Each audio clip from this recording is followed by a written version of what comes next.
बर्फ देखी है आपने? बर्फ देखी है आपने? तंग हो गई थी आप? दिबा बताओ ना। परेशान नहीं होना बेटा। हाँ जी, मेरी पिक्चर बना ली।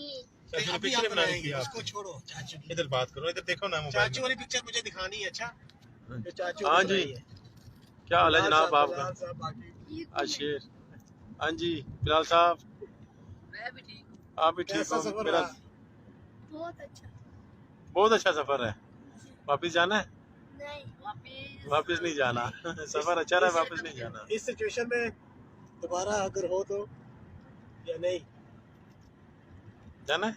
नहीं, भूल के भी नहीं। आप बताएं जी, आपने जाना है दोबारा?